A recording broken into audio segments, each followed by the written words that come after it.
Ladies and gentlemen, as of today, you have exactly 28 days or 4 weeks until your career research paper project is due.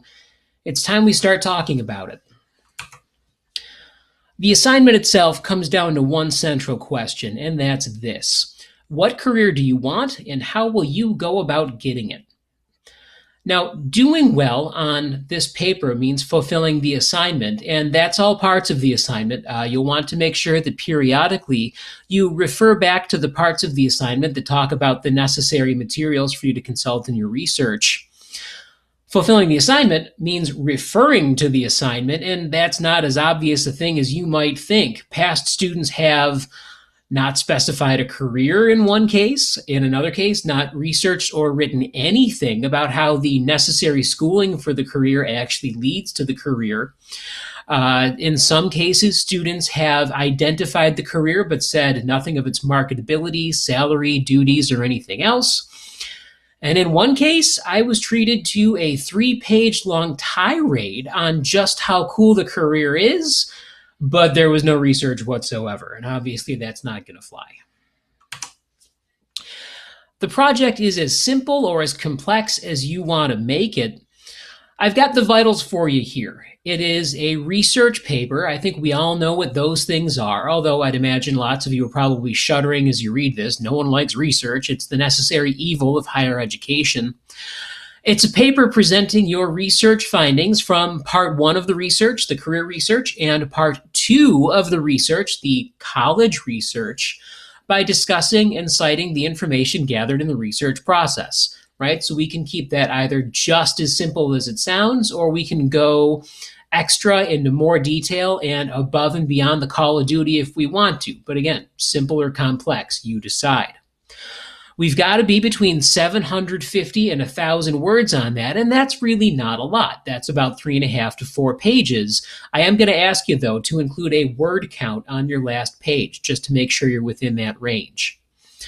Lastly, it will be up to you to decide whether you're using MLA style or APA style based on the career field itself. And you'll need to see the online writing lab, or OWL, at Purdue University.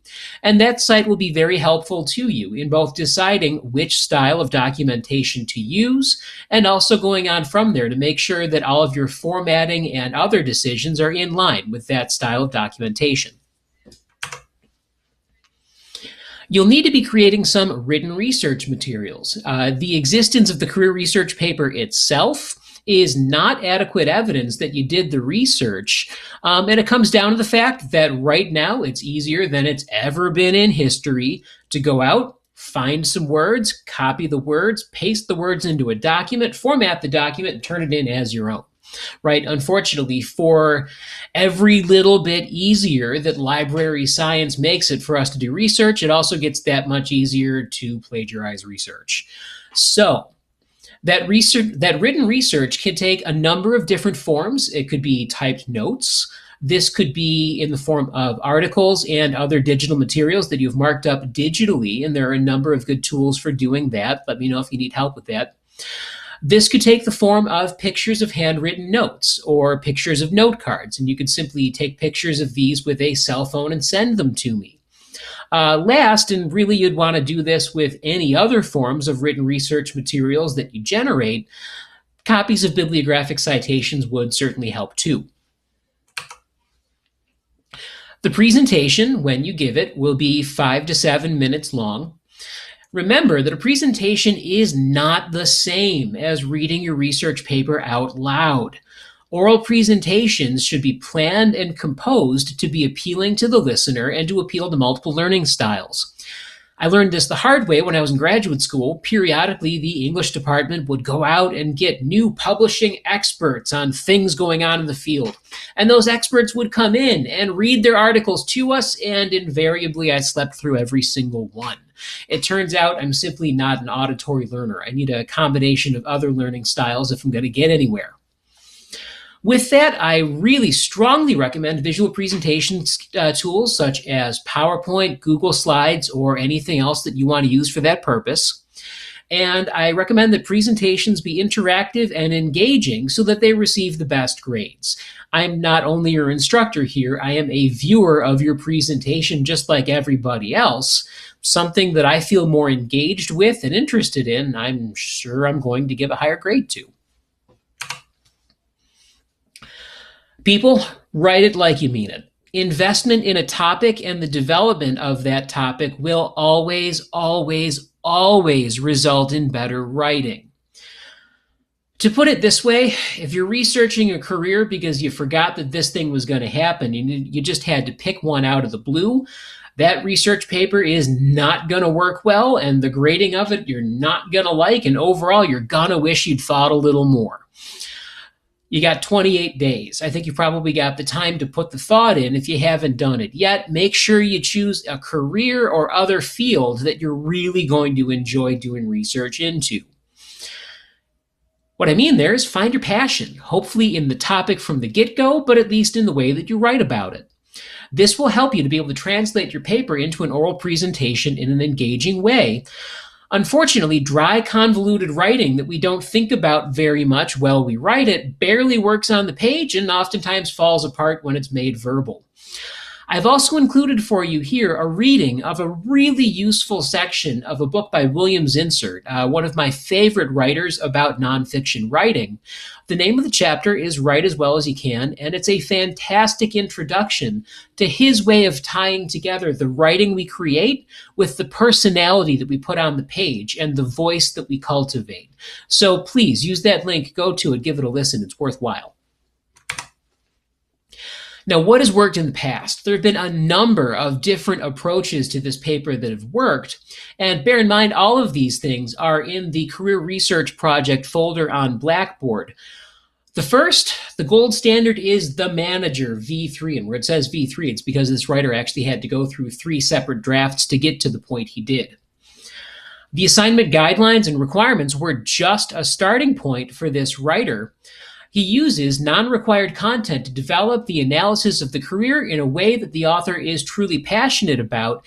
Nowhere does the author have to tell me that he's passionate. I can hear it in the words. I can absolutely hear it in the way the thing is written. It reaches out, it grabs me, and it makes me want to know more. The writing has real style. The personality of the writer is there just behind the words, and the formatting and citation are nearly flawless. And that's worth thinking about too. We might make the occasional error, and that's only understandable. After all, we're human. But as the errors pile up, it becomes harder and harder for our reader to pay attention to the ideas on the page and not all the mistakes that have just been piling up. Otherwise, as I sit here looking out my window, I see some snow beginning to fall because it's November in Buffalo. Think of it like snowfall. The harder the snow falls, the more flakes there are in the sky, the harder it is to see through the snowfall.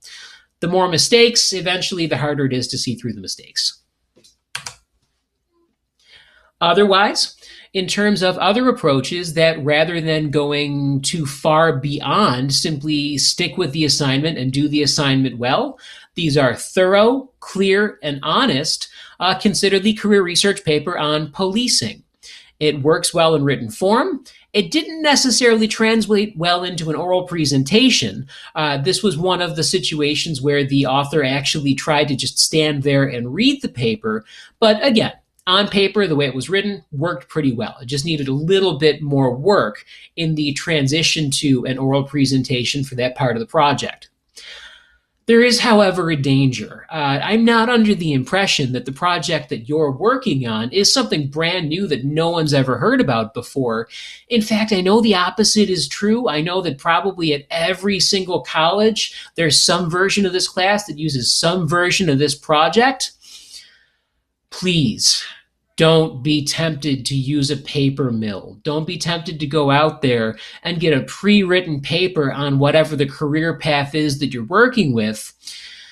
The first reason being that I'm an English teacher, and I've gotten really good over the years at sniffing out plagiarism and making sure that people get the zeros they so richly deserve for plagiarizing. Secondly, if you plagiarize, you're just not going to get anything out of this. And you're in college now. It's not like you're required by law to be here. So why in the world would you make a decision that means that you're not learning anything from a class that you've paid for, not just in money, but in the time you've already put in?